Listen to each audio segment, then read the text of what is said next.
más a este espacio de videoconversatorio relacionado con el nuevo Código Procesal Civil. Un saludo de parte de la Comisión de la Jurisdicción Civil, que es la encargada de estos conversatorios. Al día de hoy tenemos la compañía de dos distinguidos jueces y juezas de la jurisdicción civil. Me acompaña la jueza Magali Salas, que es jueza civil de Cartago, miembro ahorita en la actualidad del Tribunal de Apelaciones Civil y Laboral de Cartago, quien además trabaja con la Comisión de la Jurisdicción Civil y ha estado muy pendiente de lo que es la reforma y el planteamiento de la reforma procesal civil. Igualmente nos acompaña don Juan Carlos Mebaño Nimo, quien es miembro del Tribunal Primero Civil de San José, que a partir de la reforma será el Tribunal de Apelaciones Civil de San José, y quien en la actualidad funge en la Escuela Judicial como capacitador de jueces y juezas de cara a la reforma procesal civil, así como de técnicos y técnicas que participan o participarán de la reforma procesal civil. Quien preside acá, el suscrito Lenin Steve Mora Alvarado, que funge como juez civil para el Tribunal Colegiado Civil de San José y que actualmente trabaja con Juan Carlos en la Escuela Judicial con la capacitación de jueces y juezas civiles de cara igualmente a la reforma procesal civil. El día de hoy nos acompañan ellos para efectos de hacer un conversatorio sobre lo que corresponde al proceso ordinario. ¿Cómo están, compañeros y compañera? Mucho gusto. Mucho gusto. Gracias por esta invitación.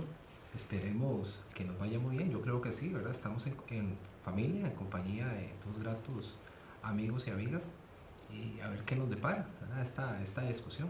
Yo también, bueno, muchas gracias por la oportunidad que nos brinda la jurisdicción civil y esperando satisfacer el conversatorio del día de hoy, que será dedicado al proceso ordinario, básicamente en lo que tenga que ver con la reforma puntualmente. La Comisión ha establecido como pauta o parámetro el conocimiento de lo que son todos los tipos de procedimientos que están dentro del Código. El día de hoy, este proceso civil que nos atañe y que es muy relevante para lo que corresponde a la aplicación del nuevo Código, proceso ordinario de relevancia, como le estamos señalando actualmente. Magali, con relación a este proceso ordinario que ya estamos haciendo mención, ¿cuál ha sido la crítica que ha tenido el Código actual con relación al procedimiento ordinario que se está aplicando?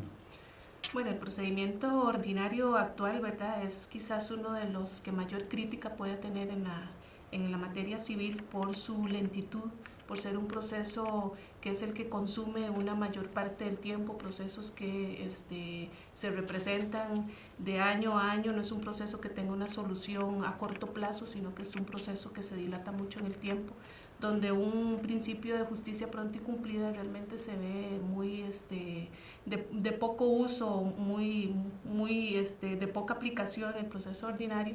Es un proceso lleno de etapas, con mucha posibilidad de impugnación también, y todo eso hace que sea un proceso donde realmente no puede, la inmediación, la concentración, la posibilidad actualmente de poder delegar prueba, hace que el juez que recibe, incluso varios jueces puede ser que reciban prueba, ¿verdad?, que evacúen la prueba, y al final el juez que termina resolviendo el proceso posiblemente nunca tuvo un contacto con las partes.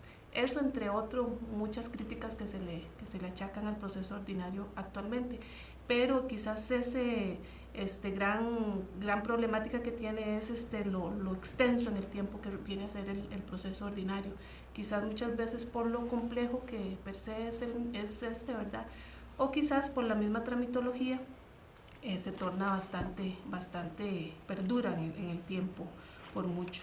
Y también un proceso ordinario inminentemente escrito, sin posibilidad de etapas de oralidad, a diferencia como lo vamos a tener ahora, pero sí es un proceso que definitivamente el cambio o el que sufre con esta nueva norma, con esta nueva normativa, va a ser muy enriquecedora para un proceso ordinario con posibilidad de tener una justicia más pronta y cumplida, y definitivamente con una inmediata, teniendo ahora sí el principio de inmediación y concentración en una de aplicación, y también tenemos la publicidad que no se da, ¿verdad? Actualmente. Y hay muchos cambios que vendrán con el proceso ordinario, pero creo que esos son puntualmente a resaltar actualmente. Tomando en cuenta esto que nos habla Magali ahorita de los defectos que ha tenido o la crítica que ha tenido el Código Procesal Civil todavía vigente, ¿verdad?, hasta octubre. Juan Carlos, ¿qué podemos decir con relación a esas inquietudes, a esa problemática que se generó y que el legislador, en conjunto con los redactores, tomaron como base para transformar este código? ¿Qué nos presenta el código concretamente en el proceso ordinario que tenemos que tomar en cuenta para esta modificación que nos regirá a partir de octubre? Muchas gracias, Levin. Yo comparto plenamente con Magali las inquietudes que ella manifiesta en relación con los problemas que arrastra el proceso ordinario que regula el CPC del año 89. Precisamente a partir de esos problemas, ¿verdad?, asociados a celeridad y calidad, que son quizá las mayores debilidades que podemos visualizar.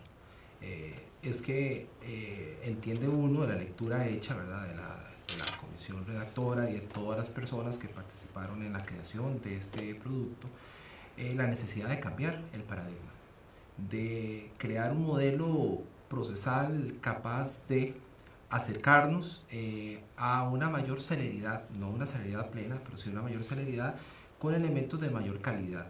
Estos son insumos indispensables para hacer factible el tema de la justicia pronta y cumplida o tutela judicial efectiva que establece el artículo 41 de la Constitución Política. Uno puede hablar mucho sobre esto, tratando de restringir el abordaje exclusivamente al proceso ordinario. Uno visualiza dos grandes cambios que vale la pena comentar acá de forma muy concreta. Uno, a partir de la estructura organizativa que acarrea la creación de este nuevo modelo con la reforma a ciertos artículos de la Ley Orgánica del Poder Judicial. Hablamos de un cambio organizacional total. Va a hacer su aparición, como ya bien lo saben, ¿verdad?, ya bien lo sabemos, ¿verdad?, el juzgado civil que tendrá a su cargo el conocimiento de los procesos ordinarios de menor cuantía. Tendremos a la par del juzgado civil un tribunal colegiado civil de primera instancia que tendrá a su cargo conocimiento de los ordinarios de mayor cuantía. Pero fuera del cambio de modelo a nivel de órganos jurisdiccionales, en primera instancia se da también una metamorfosis, si se quiere, en relación con la competencia funcional, porque se reduce la posibilidad recursiva a una única instancia con la creación de un tribunal de apelaciones. Este tribunal de apelaciones va a ser en adelante el competente para conocer del interlocutorio y del fondo respecto del ordinario que se vaya a tramitar ante el juzgado civil. Y para el tribunal colegiado civil de primera instancia tendremos como superior funcional a la respectiva sala, la primera o la segunda, dependiendo de la materia sobre la que recaiga el conflicto. Y aquí planteamos un cambio, porque a diferencia de lo que va a darse con el nuevo código, bien sabemos, ¿verdad?, el código del año 89 plantea una estructura que favorece la lentitud porque vamos a encontrarnos con tres posibles instancias, con los ordinarios de mayor cuantía, con los de mayor cuantía. ¿En qué sentido? Vamos a tener la apelación contra la sentencia ante el Tribunal Segundo Civil, ante el Tribunal Civil correspondiente, y en algunos casos, dependiendo de la cuantía de otros factores, el recurso a casación ante la sala primera o segunda. Se elimina una de esas instancias y eso, creo yo, tiende a beneficiar el anhelo de mayor celeridad, sin menoscabar eso la calidad. Ese es el primer punto en el que quería hacer hincapié. Hay un segundo gran campo que a grandes rasgos acarrea el modelo, la reforma, y tiene que ver con la estructura procedimental establecida. Para el ordinario es importante que lo conozcamos, ustedes bien lo saben. Vamos a hablar de dos etapas bien definidas en la fase declarativa de conocimiento de estos procesos. La etapa introductoria, que va a ser muy similar a la actual etapa introductoria del proceso ordinario escrito, porque allí vamos a ubicar los alegatos proposicionales más importantes: demanda, contestación, reconvención y réplica. pero vamos a pasar a una segunda etapa que es completamente novedosa. Y es totalmente novedosa por el método o modo de comunicación que se implementa para el abordaje de las distintas actividades. Me estoy refiriendo a la fase de audiencia de audiencias, finalizada la etapa introductoria. Esta segunda fase es completa y absolutamente distinta a la que prevé el código vigente y al que hacía referencia Magali hace un ratito, ¿verdad? Que lo explicaba de forma muy adecuada. Esta fase de audiencia trae a colación uno no sabe si hablar del principio, método, modo de lineamiento de oralidad. Trae la oralidad como elemento consustancial a las actividades, ¿sí? Y esta oralidad nos acarrea otra serie de aspectos no menos importantes: la inmediación, la concentración, la publicidad. Hay un cambio completo, o sea, hay un cambio completo, y eso es lo más relevante, entendemos, porque la aparición de la oralidad como mecanismo para que las partes, en compañía del juez o la jueza, aborden en forma concentrada las actividades a través de una relación directa, entendemos, va a propiciar, bien gestionado el caso, la generación de elementos más cualitativos para poderse tomar la decisión final. Y acercarse a un anhelo de tutela judicial efectiva en periodos de tiempo más cortos. Eso es como para... Ese es un tema que nos trae muchísimos elementos. El cambio, como lo dicen Magali y Juan Carlos, es bastante fuerte con relación a lo que nosotros actualmente vivimos. Juan Carlos nos toca dos temas muy importantes, lo que es la estructura orgánica y lo que es la estructura funcional relacionados con la aplicación del código, señalándonos las etapas escrita y oral, para ir concentrando ya el conocimiento en estas etapas que Juan Carlos nos menciona y basados igualmente en este cambio de modelo. Vamos a ver, Magali, tal vez si le explicamos a la gente qué sucede con un procedimiento que ahora Juan Carlos estaba mencionando, lo ordinario, y hacía referencia a la estructura orgánica, no lo escuché o no lo escuchamos mencionar, que tal vez a algunos les pueda causar la duda. Ese procedimiento que en el actual 420 del Código Procesal Civil existía, y ese procedimiento abreviado. Antes de entrar a analizar igualmente con usted, Magali, un poquito lo que es los actos de delegación y proposición, que sería la fase escrita, ¿qué podríamos indicar a la gente con relación a este abreviado que se hacía mucho mención en el código actual? Bueno, el proceso abreviado como tal, con el nuevo código, desaparece, ¿verdad?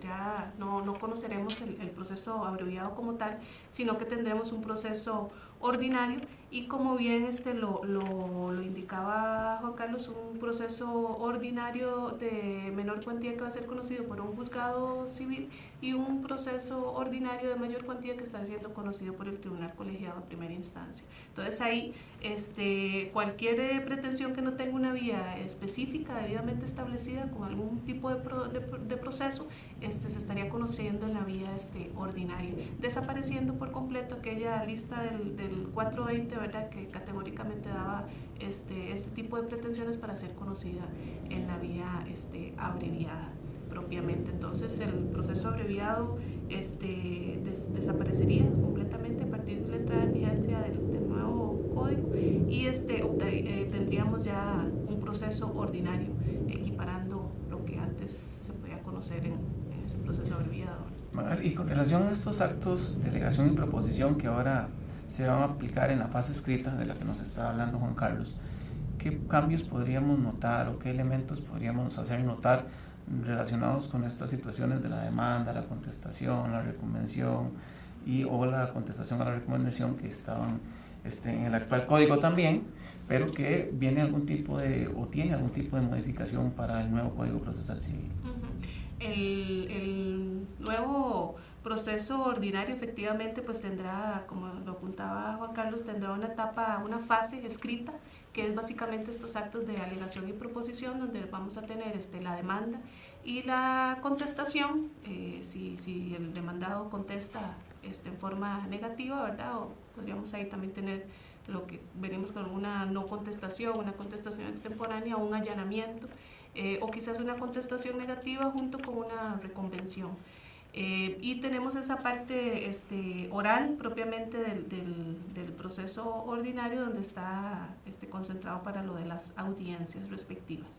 En principio, ¿verdad? Lo que más adelante abordaremos. Esta demanda deberá, básicamente, los requisitos, puntualmente, ¿verdad? Bueno, identificar el tipo de proceso, las partes,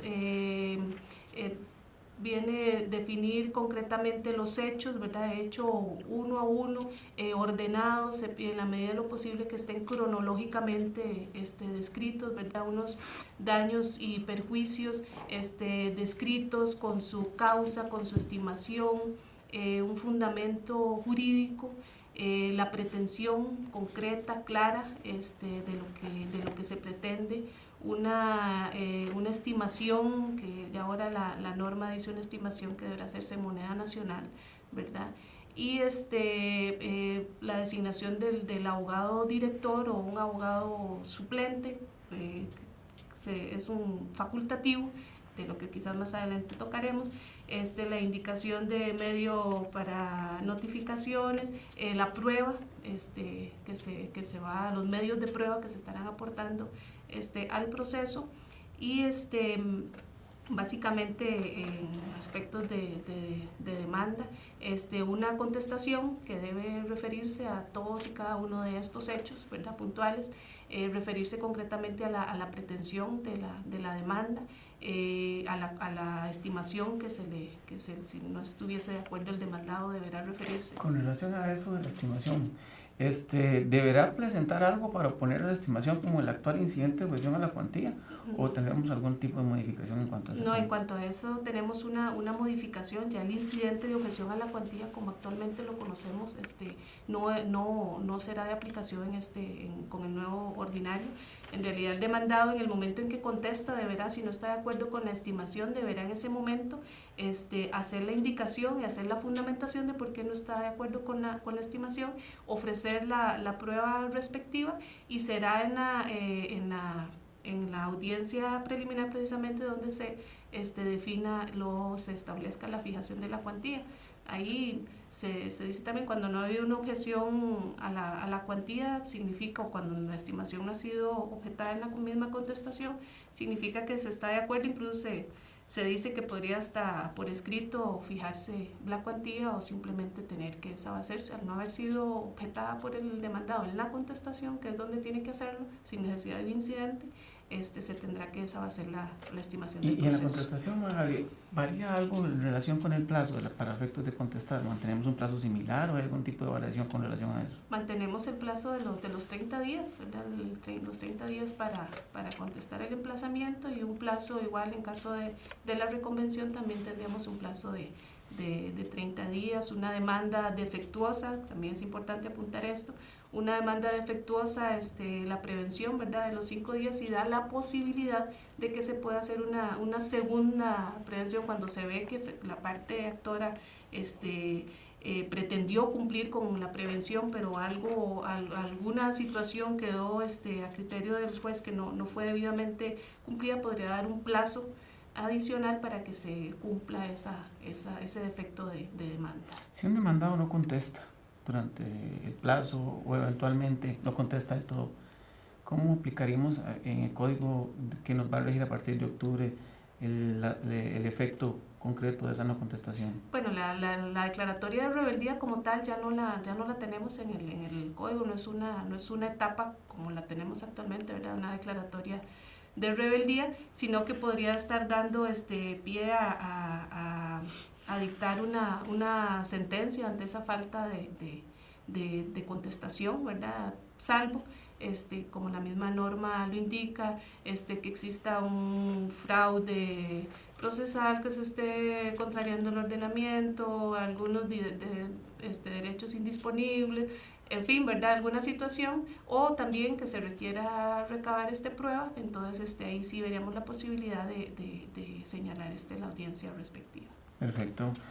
Juanca, tomando lo que acaba de indicar Magali en relación con los actos de delegación y proposición, siempre hemos tenido una crítica en el código actual respecto de esas demandas que se presentan sin ningún sentido. Aquellas demandas que, por ejemplo, tienden a buscar algún tipo de pretensión evidentemente improcedente, que desde un inicio lo sabemos, o que tiene algún tipo de caducidad evidente, o que por alguna circunstancia nos damos cuenta de que tiene un problema con un fraude procesal. Igualmente, el código ahorita regula este supuesto, que es muy interesante. ¿Cómo le informamos a las personas qué sucede actualmente con ese tipo de situaciones?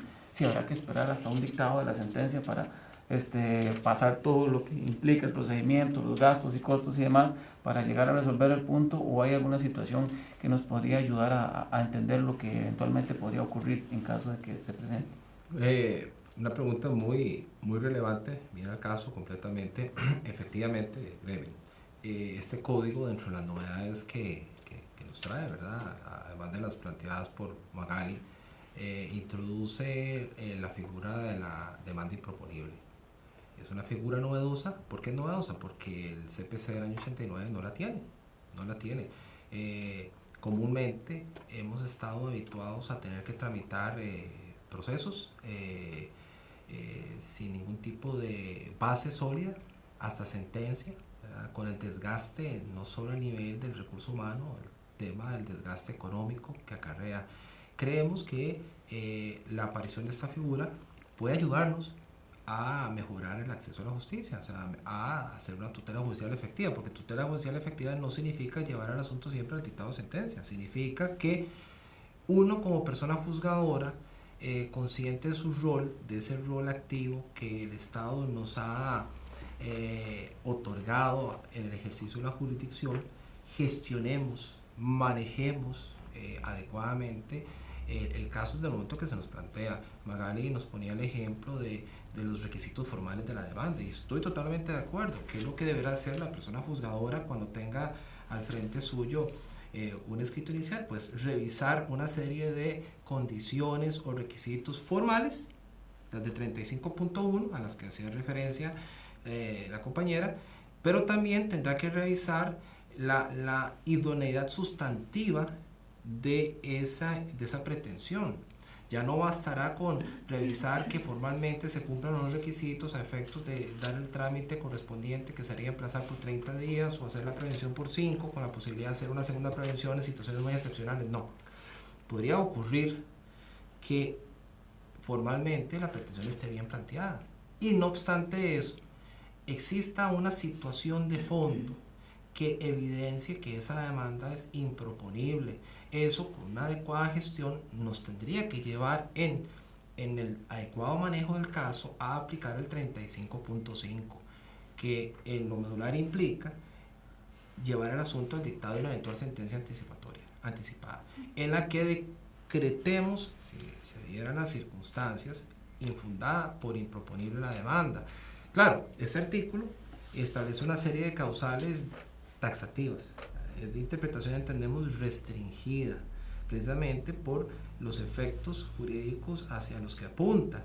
Pero eso es básicamente lo que nos plantea Gravin con la pregunta, la posibilidad para nosotros de gestionar en fase admisible. Vean que este artículo es muy interesante porque no establece un momento para poderlo hacer. Es decir, desde que se presenta la demanda y durante todo el trámite del proceso se podrá. Y eso implica, entendemos nosotros, que aún antes de dictar el auto inicial, si fuera el caso, ¿verdad?, demos una audiencia hasta por 3 días, que es lo que establece el código, a la parte actora, para que ésta pues ejerza el derecho al contradictorio y uno luego tomará la decisión final. Más o menos ese es el ¿Qué recurso, Juan Carlos, podríamos hacer o podría aplicarse en caso de que la parte no considere que no esté de acuerdo con lo que lo resolvió en torno a declararle improponible la demanda que está presentando? Yo entendería, ¿verdad?, salvo el mejor criterio de ustedes, que al estarse dictando una sentencia anticipada, pues el único recurso que prosperaría contra esta sería pues el de apelación, si fuera la sentencia anticipada dictada en un ordinario de menor cuantía, o el recurso de casación si fuera la sentencia dictada en un ordinario de mayor cuantía. Evidentemente es innovador el instituto para efectos de lograr una mayor celeridad, Pero hay otros institutos que queremos rescatar el día de hoy que también tienen que ver con la celeridad. Para los litigantes, digo yo para los litigantes porque ellos son los que tienen el dispositivo de plantear los procesos, hay igualmente otro tipo de instituto que les permite a ellos ahorrarse muchísimo tiempo en la presentación de algún tipo de gestión o actividad procesal y que implica una celeridad en cuanto a un resumen de etapas. Propiamente a unas situaciones en donde les podría ahorrar tiempo para acortar procedimientos. Maga, si nos puedes informar qué tiene o qué tipo de instituto estamos haciendo referencia. Sí, este código procesal civil que empezará a regir ahora a partir del 8 de octubre, trae, que no lo tenemos en la actualidad nada, ni que se le parezca, ¿verdad? Que es la demanda y contestación en forma conjunta. Es muy novedoso, ¿verdad? Esto que actor y demandado puedan llegar a los tribunales y presentar conjuntamente ambos actos, ¿verdad? Esto estaría ahorrando tiempo, porque podría ser que esto determine en ya dictar el dictado de la sentencia, ¿verdad? Teniendo ya la demanda y la contestación, salvo que exista algunos hechos que sean controvertidos o algún hecho que sea controvertido que requiera el recabar prueba, ¿verdad? Y un señalamiento de audiencia. Pero definitivamente esta posibilidad tan novedosa que plantea el legislador de que actor y demandado ante una controversia que tengan puedan dirimir la situación, ir y concurrir los dos y dirimir la situación ante el órgano jurisdiccional, es realmente bastante creo que estarían contribuyendo enorme. Ojalá que que resulte de aplicación. Uno a veces cuando ve procesos donde realmente uno ve la demanda y a los días o a los muchos meses ve la contestación y uno ve que los puntos en realidad faltó como un acercamiento quizás, o fue cuestión de básicamente son procesos de pleno derecho, que eso es lo que tiene en discusión a la parte y necesita que un tercero le defina cuál es el que lleva razón en su pretensión. Misma posibilidad que se podría dar también con la reconvención, ¿verdad? Que también se podría presentar la reconvención y la réplica en forma conjunta, haciendo una similitud de aplicación en cuanto a la demanda y la contestación. Es un instrumento muy novedoso y la verdad que bastante útil, inclusive para ahorrar muchas situaciones y también valoraríamos con lo que es la Administración de Justicia, que eventualmente también colabora, ya teniendo a las partes en acuerdo en una determinada posición y siendo ya determinado para que sea el juez el que lo resuelva en última instancia. Ahora que apuntaba Greven, tal vez con relación a la demanda improponible, una de las causales es cuando existe una falta de legitimación. Precisamente este código tiene también un novedoso, ¿verdad? Una norma novedosa que es la determinación previa de la legitimación o capacidad de la parte. Muchas veces el actor no duda o no tiene a ciencia cierta quién va a ser la parte demandada, y precisamente previo al proceso o dentro del proceso, ¿verdad? Podría darse esa determinación previa de la falta de capacidad o legitimación, llamando a cualquier persona a declarar y determinar si realmente quién es el legitimado para tener esa posición de demandado, ¿no? Tiene razón Magali, es uno de los institutos que también es muy novedoso y que podría ayudar también en cuanto a la celeridad para efectos de tener evidentemente quién vamos a demandar, para presentar una demanda que no sea con problemática en el tiempo y que eventualmente a quien le interese tener a la otra parte para poder eventualmente exigirle la responsabilidad que corresponda o las circunstancias que de él pretende. Otra situación importante, Juanca, que tal vez nos podrías ayudar, que es con relación, ya entrando al proceso por audiencias, que es muy importante, ya visto lo que corresponde a la demanda de la contestación, dos situaciones que podrías hacernos mención. Una, fase escrita, solo escrita, no habría nada oral, o podría existir algo oral dentro de esta fase, y el otro supuesto es con relación a que una vez revisada la contestación en su momento, o la contestación que podría darse a la reconvención de ser el caso, nos remitiría evidentemente a una situación de aplicar el proceso por audiencias. Sería, como lo estabas mencionando, necesario que siempre se dé un proceso por audiencias dentro del procedimiento. Y recalco, pues, anteriormente que te mencioné, si nos podría señalar si esa fase escrita es solo fase escrita nada más. Gracias, Gravin. Vean, ¿qué podemos decir? Son varias cosas, mucho se puede decir en realidad sobre esta temática. Como lo decía al inicio, la estructura que prevé el código para el ordinario en la etapa introductoria requiere necesariamente la utilización del medio escrito de comunicación. O sea, eso no hay la menor duda. O sea, la demanda, el emplazamiento, la contestación, eventualmente la reconvención, si hubiera, ¿verdad? Y la réplica tendrán necesariamente que realizarse de entrada por escritura o en la forma digital, ¿verdad? Dependiendo si ya el juzgado o el tribunal emigró al expediente virtual. Okay. Esa etapa entonces va a ser escrita de entrada. El código, como lo hacíamos ver hace un rato, plantea una segunda etapa, fase, dentro de este conocimiento que prevé la audiencia o las audiencias.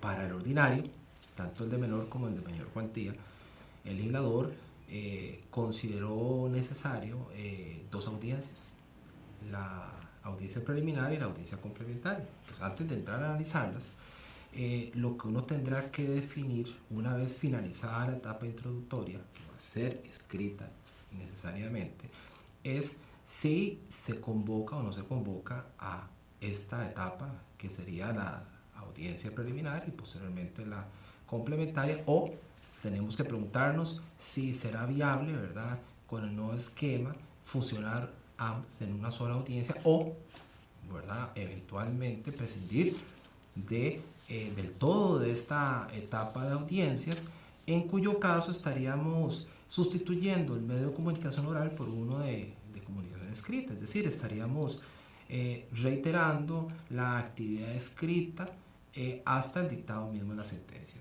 Entendemos, ¿verdad?, al menos eso es lo que uno cree, ¿verdad?, que el código, por la naturaleza instrumental que presenta, por la flexibilidad, establece la posibilidad de que la persona juzgadora, a la hora de hacer el estudio del caso, finalizada la etapa introductoria, esté en condiciones de definir el itinerario procesal que más se adecue a las particularidades, sin incurrir por esa razón en ilegalidad. Y eso es así porque aun y cuando las normas procesales son de orden público, son de aplicación imperativa, como lo establece el 3.5, este 3.5 establece casos de excepción. Y si vemos las excepciones a las que apunta el 3.5 en relación con el 2.6, que es el que regula el principio de oralidad, tenemos una norma cardinal que es el 102.2.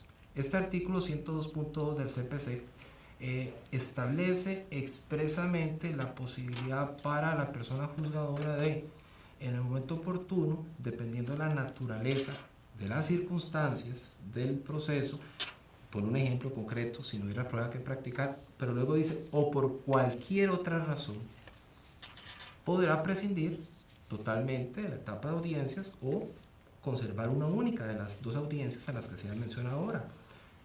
Ahora, entiendo, esta prerrogativa que nos otorga el legislador deberá ser gestionada adecuadamente al caso concreto, teniéndose presente de entrada que la oralidad es el medio de comunicación por el que optó el legislador como regla.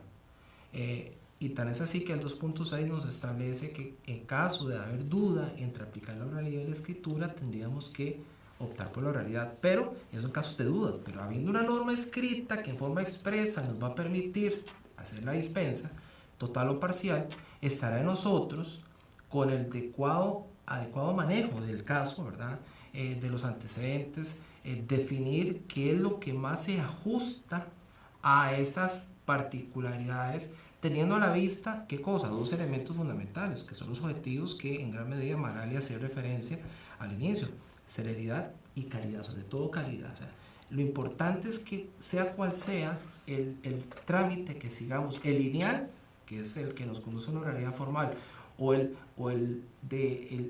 adecuado, podamos construir los elementos requeridos para que cuando se dicte sentencia lo sea en forma célere y con calidad.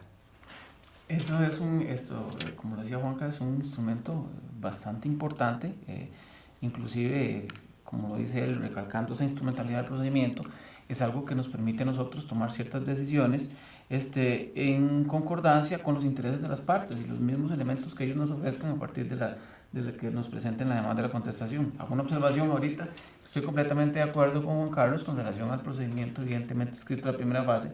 No obstante, tal vez alguna situación que podría presentarse, hacemos hincapié del conocimiento de alguna excepción previa que eventualmente podría requerir algún tipo de audiencia para ese conocimiento, o una situación incidental que dentro del procedimiento de esa fase nos requeriría tal vez alguna pequeña audiencia ahí para efectos de realizarlo, pero completamente de acuerdo con Juan Carlos que es una fase previamente escrita y el paso a esta otra fase oral también tiene que tener una utilidad, como decía Juan Carlos, estoy completamente de acuerdo, la utilidad tiene que ser la necesidad de aplicar estas audiencias. Hablando ahora con relación a las audiencias, Magali, si tuviéramos que decirle a alguien que no conozca mucho este código, que yo creo que hay muchísimas personas que todavía no lo conocen, a pesar de la gran conexión que se ha tenido con el Poder Judicial para efectos de difundirlo, y usted tuviera que decirles en qué consiste la audiencia preliminar o cuál es la importancia de la audiencia preliminar, de una forma a grandes rasgos, porque sabemos que trata muchísimas situaciones en la audiencia preliminar.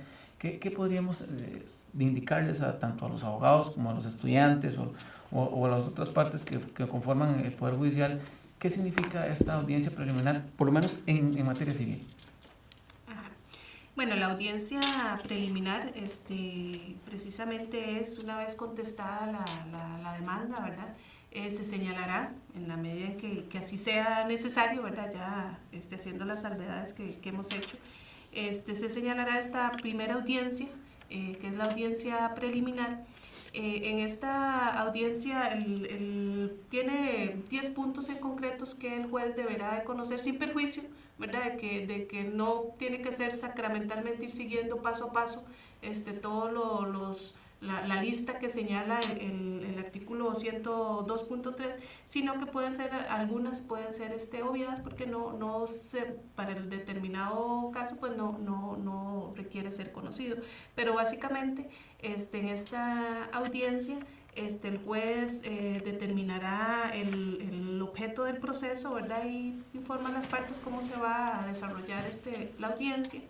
Va a ser la etapa para la conciliación, para una posibilidad de que las partes lleguen a un acuerdo. También, si hay necesidad de algún ajuste, aclaración, subsanación de las proposiciones de las partes, es el momento para hacerlo.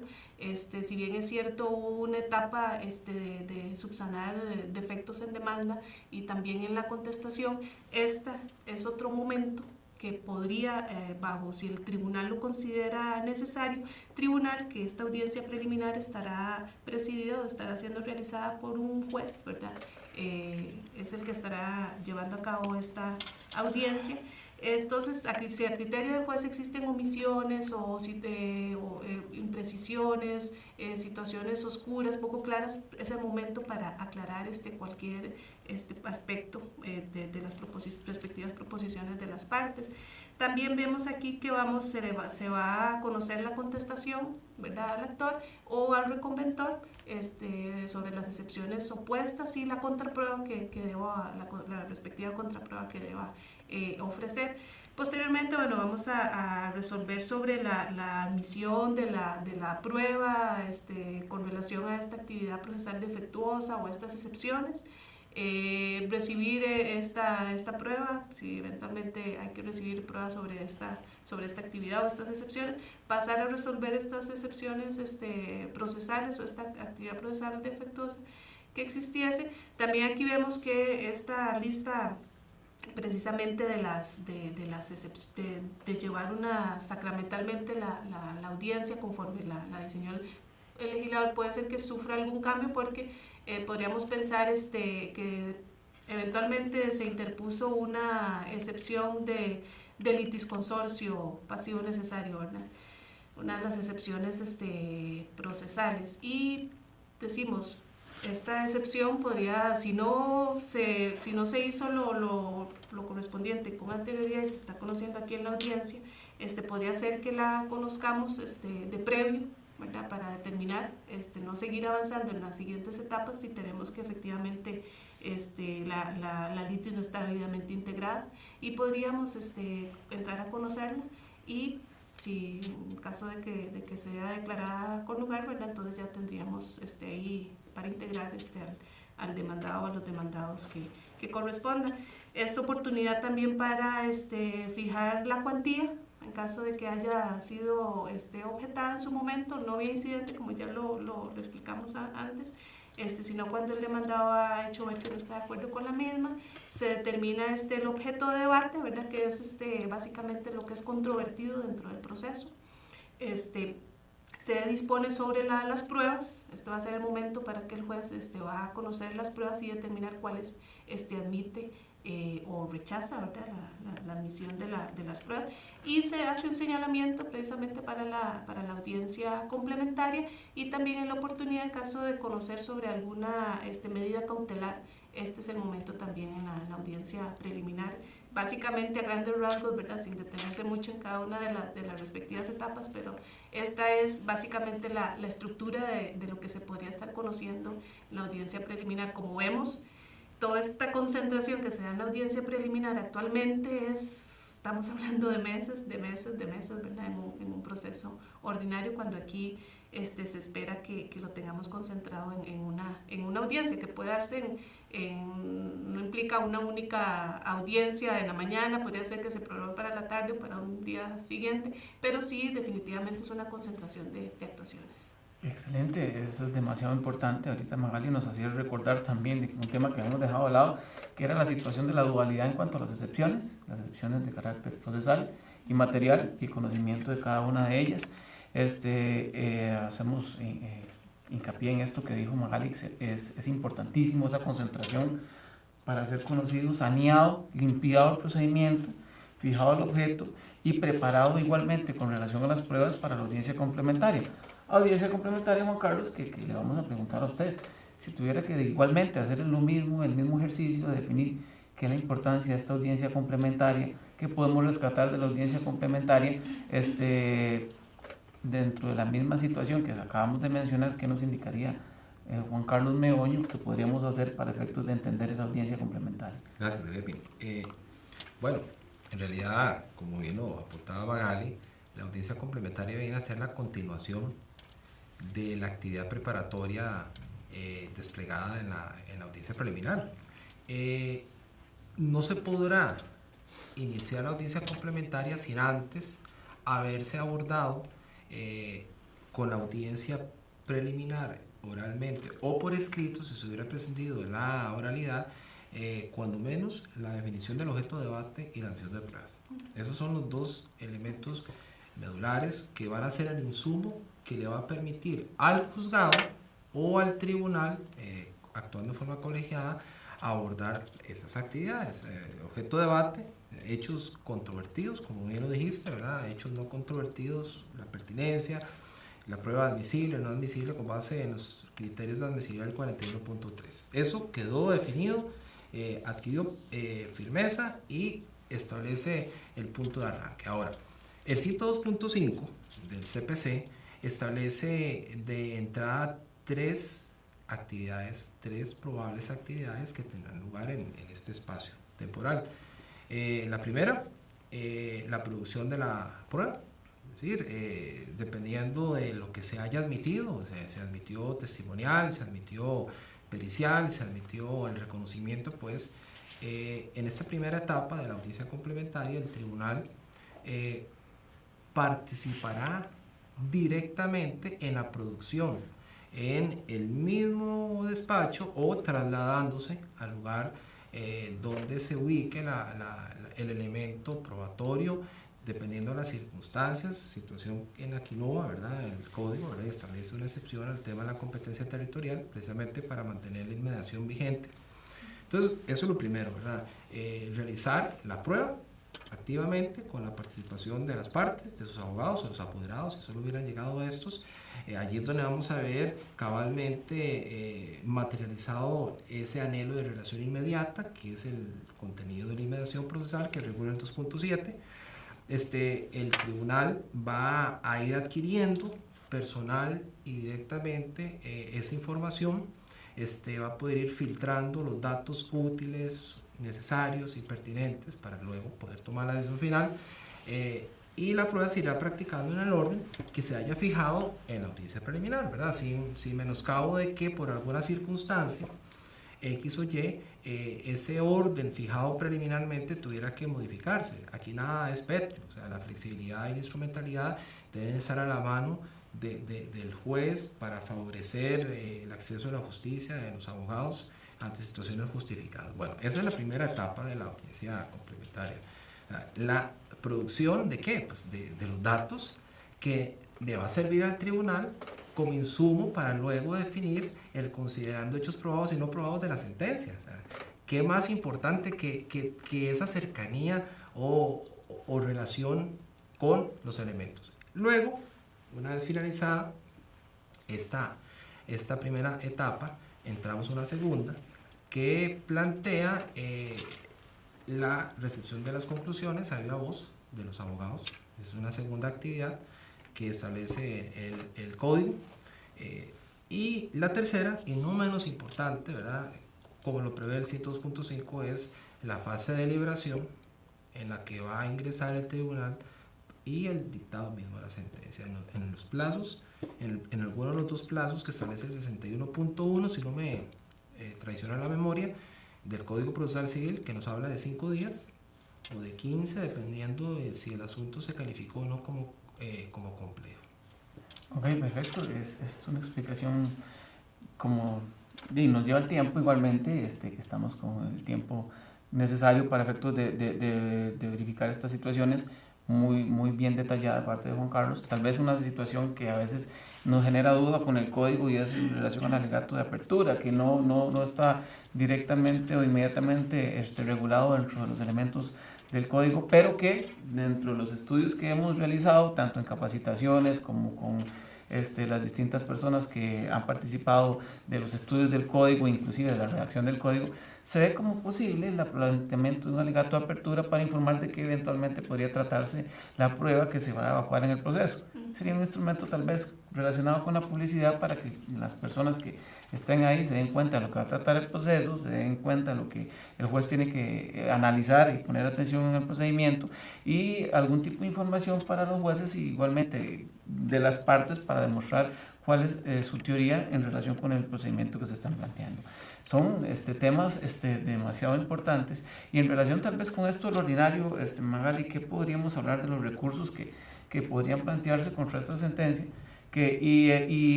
términos generales? Pues la sentencia como tal tendrá, si es un proceso de un ordinario de menor cuantía, tendrá el recurso de apelación, ¿verdad?, respectivo ante el tribunal de apelación, y la sentencia del ordinario de mayor cuantía tendrá casación. Ante la sala primera será quien llevará a cabo el conocimiento de este recurso. Se elimina, por decirlo de alguna manera, estas 3 instancias que tiene actualmente el proceso ordinario como tal de mayor cuantía: un juez de primera instancia que lo ve, un tribunal que lo conoce en segunda instancia, y dependiendo de la cuantía lo conocerá también el juez de la sala de casación. Entonces aquí vemos que al ser conocido por un tribunal como tal, se tendrá el recurso de casación respectivamente. Excelente. Yo creo que para terminar voy a poner en una circunstancia un poquito difícil a Juan Carlos, para que en 2 minutos, Juanca, me digas, en 2 minutos, ¿qué podríamos entender con relación a la inmediación? Como algo que además del conocimiento del juez con la prueba y la relación que tiene con la producción de la misma y con el contacto del proceso, podríamos entender que este código nos habla de una inmediación así fuerte, que no permite ningún tipo de variación, o podríamos aplicar una inmediación relativizada dependiendo de las circunstancias. Hay un par de minutitos, Juan Carlos, para que nos Vamos a hacer un esfuerzo muy grande, Sí, muy grande. para tratar de condensar. Vea, Gravy, estoy convencido de que la inmediación que regula nuestro código es una inmediación no absoluta, es una inmediación funcional al servicio del principio de instrumentalidad, del criterio de instrumentalidad. Creo que el anhelo de esta relación directa, estamos claros, ¿verdad?, que si el tribunal, sobre todo en la etapa complementaria, participa activamente o pasivamente en la producción de la información probatoria, tendrá un escenario más adecuado para poder definir con mayor grado de certeza sobre la veracidad o no de los alegatos fácticos sometidos a discusión dentro del objeto de discusión planteado por las partes. Eso no hay la menor duda. Igual, eso va a depender finalmente de la gestión y de lo acucioso que sea él o la jueza, ¿verdad?, que tenga a su cargo esa función. Pero el legislador, consciente de que ese anhelo de relación inmediata podría, ¿verdad?, en ciertos casos afectar la comprobación por las partes de sus hechos en situaciones donde la producción no sea compatible con el modelo de inmediación, establece una serie de matizaciones y sintetizando, ¿verdad?, a grandes rasgos, porque yo sé que estamos cortos de tiempo, hay varias. Comencemos con la inmediación tecnológica, con la inmediación tecnológica que establece el artículo 41, una modalidad de inmediación directa, donde se va a permitir que la fuente probatoria sea objeto del interrogatorio por el tribunal en vivo, pero utilizando, por ejemplo, el soporte tecnológico de la videoconferencia. Puede ser que el testigo esté a decenas, cientos o miles de kilómetros de distancia del asiento donde tiene el tribunal la diligencia, y no obstante eso, poder estar accediendo a esa información utilizando ese mecanismo. Pero hay situaciones más comprometedoras que están, creemos, autorizadas expresamente por el legislador.